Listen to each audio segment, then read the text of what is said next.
और दोस्तों हम लेकर आ चुके हैं आप लोगों के लिए 10 मिनट में 50 ताज़ा और बड़ी खबरें बताएंगे। आज 2 मार्च की सुबह को क्या बड़ी खबरें निकल कर सामने आ रही हैं। दरअसल दोस्तों, प्रधानमंत्री नरेंद्र मोदी के ऊपर फट पड़े राहुल गांधी।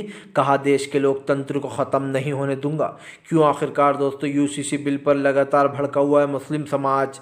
कैसे दोस्तों अखिलेश यादव ने दिया बीजेपी को चैलेंज। कहा, उत्तर प्रदेश से तुम सत्ता में आए थे, यहीं से बाहर भेजेंगे। और क्यों दोस्तों तेजस्वी यादव की जन विश्वास यात्रा में उमड़ा जन सैलाब को देखकर नीतीश के छूट रहे पसीने। तमाम मुद्दों पर बात, लेकिन उससे पहले अगर आपने अब तक हमारे चैनल को सब्सक्राइब नहीं किया, जल्दी से कर लीजिए। पास में एक घंटी आएगी, इसको भी दबाइए ताकि हर वीडियो की अपडेट आपको मिल पाए। दरअसल दोस्तों आपको बताते चले, बीजेपी की बढ़ गई मुश्किलें। राहुल गांधी बोले, देश के लोकतंत्र को ख़त्म नहीं होने दूंगा, चाहे उसके लिए कुछ भी करना पड़े। राहुल गांधी ने दावा किया है कि बीजेपी खरीद फरोख्त कर सरकारें गिराती है। उन्होंने कहा कि जो जनता जन विश्वास देती है उसको बीजेपी चुरा लेती है। दरअसल दोस्तों आपको याद होगा, कर्नाटक में भी बीजेपी ने यही किया था, लेकिन कर्नाटक में कांग्रेस दोबारा सत्ता में आ गई और उसने अपने दम पर सरकार फिर बना ली। डी के शिव कुमार ने अपनी पूरी ताकत झोंक दी थी। दोस्तों आपको बताते चले, फिर से एक बार राहुल गांधी ने जमकर लपेट लिया। राहुल गांधी का साफ कहना है कि फिलहाल लोगों के विश्वास के साथ खेला जाता है। आपको बताते चले दोस्तों, फिलहाल भारतीय जनता पार्टी को असदुद्दीन ओवैसी की खुली चेतावनी। ओवैसी बोले, मुसलमान तुमसे नहीं डरता अगर तुम इस गलत फहमी में हो तो। आपको बता दें, ओवैसी ने कहा कि बीजेपी सिर्फ मुसलमानों के खिलाफ कानून बना रही है। कभी वो धर्मांतर कानून लाती है तो कभी लव जिहाद ले आती है। ओवैसी ने कहा, तो कभी लोगों से निकाह करने का हक भी छीना जा रहा है, लड़कियों का महर का हक भी छीन लिया गया। ओवैसी ने कहा कि बीजेपी सिर्फ मुसलमानों को परेशान कर उन्हें तकलीफ देकर चुनाव जीतने की पूरी तैयारी कर चुकी है। दोस्तों आपको बता दें चले दोस्तों, फिलहाल भारतीय जनता पार्टी की बढ़ गई मुश्किलें। दरअसल आपको बताते चले दोस्तों, अखिलेश यादव ने बीजेपी को मारा चैलेंज। अखिलेश बोले, उत्तर प्रदेश के रास्ते से सत्ता में आए थे दिल्ली की, अब उत्तर प्रदेश के रास्ते से ही तुम्हें बाहर करेंगे। दरअसल दोस्तों लोकसभा चुनाव करीब आने वाले, अब लोकसभा में ज़्यादा समय रह नहीं गया है। इसको लेकर अखिलेश यादव ने खुला चैलेंज कर दिया। अखिलेश का कहना है कि फिलहाल तुम लोग जो है वो इसका बहाना लेकर आए थे सत्ता में और अब इसी तरीके से बाहर भी जाओगे। आपको बताते चले दोस्तों, इस वक्त बीजेपी की मुश्किलें लगातार बढ़ती चली जा रही हैं, क्योंकि अगर एक तरीके से देखा जाए दोस्तों तो भारतीय जनता पार्टी सत्ता से बाहर जाने को तैयार है। बीजेपी दोस्तों पूरी तरीके से जो है यहाँ पर अपना आपा खो चुकी। लेकिन सवाल सिर्फ ये नहीं है दोस्तों कि भारतीय जनता पार्टी कहाँ है इस वक्त। दोस्तों हमें जो देश में दिखाई दे रहा है वो एक चीज़ ये है कि बीजेपी की विचारधारा दोस्तों पूरी तरीके से ख़त्म हो चुकी है। और ये आप अच्छे से देख रहे हैं। ये मैं इसलिए भी बोल रहा हूँ दोस्तों क्योंकि भारतीय जनता पार्टी पूरी तरीके से फेल हो रही है और इस देश की दोस्तों जो विचारधारा है, जो लोकतंत्र है, वो कहीं ना कहीं ख़त्म किया जा रहा है। तो मैं ये कह सकता हूँ कि बीजेपी का उल्टा गिनती शुरू हो गई है। आपको बता दें चले दोस्तों, अरविंद केजरीवाल की बीजेपी को ललकार। कहा, इंडिया गठबंधन से डर गई है बीजेपी, तुम्हारे एलजी और तुम्हारे प्रधानमंत्री। दरअसल आपको बता दें चले दोस्तों, बीजेपी के टसुए बहाने को लेकर भड़क गया जो है केजरीवाल का कहना है कि फ़िलहाल बीजेपी ने बस मार्शल को ख़त्म कर दिया और अब उनके पास जाकर खुद ही रो रही है। एलजी ने ख़त्म किया और कह रही है कि आप लोगों की नौकरी छीन ली आम आदमी पार्टी ने। जबकि दोस्तों अरविंद केजरीवाल ने कहा था कि वो मार्शल को किसी भी हाल में ख़त्म नहीं होने देना चाहते। दरअसल आपको बताते चले, लाल बसें जो होती हैं दोस्तों, जो उसमें बसें सफ़र करती हैं लेडीज़ हैं, उन बसों में एक बटन लगा दिया गया और कैमरे ऑलरेडी हैं। तो उन्होंने कहा कि अब मार्शल को ख़त्म कर देते हैं, बस मार्शल को। मार्शल मतलब जो सिक्योरिटी होती है, अगर किसी महिला को कोई छेड़ रहा है तो वो कह सकती हैं कि देखिए हमें छेड़ रहा है, ये हमें, या फिर दोस्तों आजकल रेप जैसी घटनाएं हो जाती हैं तो सिक्योरिटी है उन बसों में। लेकिन इसको हटा दिया गया एलजी द्वारा और कहा गया अब क्या ज़रूरत इनकी, बटन है तो बटन दबाओ, डायरेक्ट पुलिस स्टेशन में वो सायरन पहुँचेगा। तब आप समझ सकते हैं दोस्तों कि फ़िलहाल यहाँ पर जो ये चीज़ें हैं, मतलब कि ये तो वही बात हो गई कि मज़दूर से उसका काम छीनकर मशीनों को दे दिया कि अब मशीनें सारा काम करेंगी, इस मज़दूरों की कोई ज़रूरत नहीं है, इन्हें उठाकर बाहर कर दो। वही इसी पर केजरीवाल भड़क गए।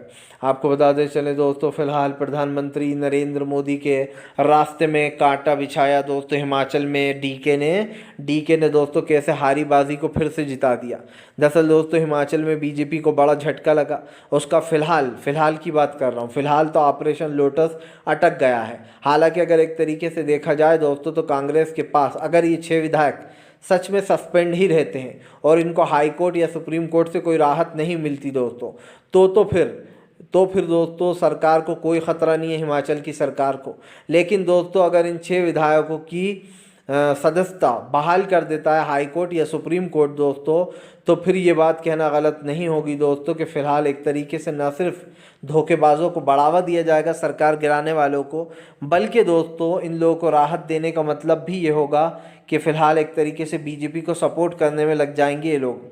लेकिन मैं एक चीज़ साफ कहना चाहता हूँ दोस्तों, इस वक्त भारतीय जनता पार्टी पूरी तरीके से बौखलाई हुई है और 6 विधायकों को लेकर उड़ गई कुरुक्षेत्र। यानी कि हरियाणा से हेलीकॉप्टर भेजा जाता है दोस्तों, और ये सोचते हैं कि रास्ते में हमें लोग रोकेंगे, इसलिए हेलीकॉप्टर से इन 6 विधायकों को हरियाणा ले जाया जाता है। दोस्तों ये सीधे सीधे लोकतंत्र की हत्या नहीं है कि आपके पास अभी केंद्र सरकार में पावर है तो आप जो है यहाँ पर दोस्तों सैनिकों को भेज देते हो, पीआरएफ के जवानों को भेज देते हो और उनको जो है किडनैप करवाने का काम करते हो, उनको उठवा लेते हो। तो दोस्तों इससे ये तो साफ दिखाई देता है कि आज देश का लोकतंत्र ख़त्म हो रहा है। सुखविंदर सिंह सुक्खू ने साफ कहा कि फ़िलहाल 5 साल तक हम सरकार चलाएंगे। आपको बता दें चले दोस्तों, प्रधानमंत्री नरेंद्र मोदी के ऊपर जमकर भड़कती हुई नजर आई ममता बनर्जी। ममता बनर्जी बोली बीजेपी का सिर्फ एक ही काम लोगों की सरकारें गिराओ और अपनी सरकार बनाओ।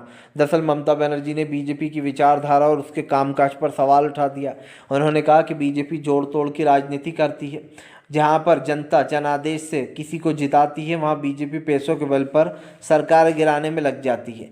दोस्तों ये बात तो आप समझिए, भूली नहीं जा सकती है कि इस वक्त जैसे सरकारें गिराई जा रही हैं, ये दोस्तों देश के लिए बहुत ख़तरनाक है।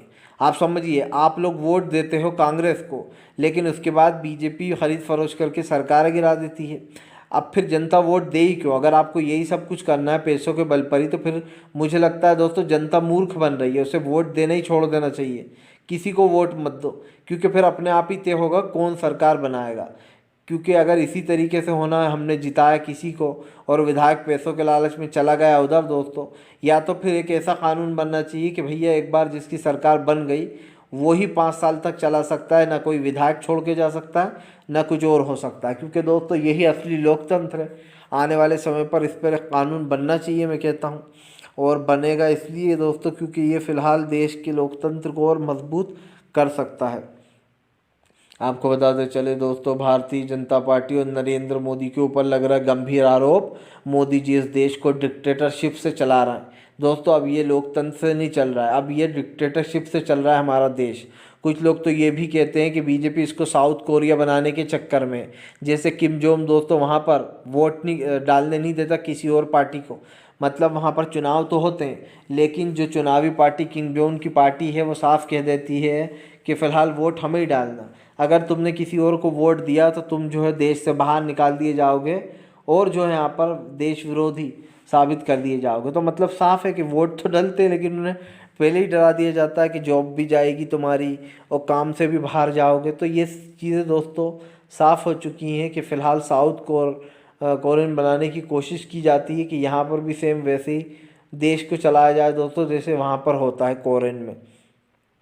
आपको बताते चले दोस्तों, भारतीय जनता पार्टी के ऊपर फट पड़े जो है यहाँ पर दोस्तों मल्लिकार्जुन खड़गे बोले देश के लोकतंत्र का मजाक बनाना बंद करे भारतीय जनता पार्टी, उसने देश के लोकतंत्र को ख़त्म कर दिया है और इसको हम बर्दाश्त नहीं करेंगे।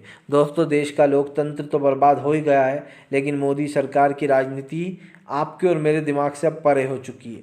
क्योंकि ये राजनीति क्या कर रही है दोस्तों, ये हमारे और आपकी समझ के बहुत बाहर हो चुका है। फ़िलहाल हम तो यही कहेंगे दोस्तों कि ये राजनीति से बचने का सिर्फ एक ही तरीका है, बीजेपी को सत्ता से बाहर कर दो। आपको दोस्तों अगर हमारा वीडियो अच्छा लगता है और आपको लगता है कि हम आप तक सच्ची खबरें पहुंचाने में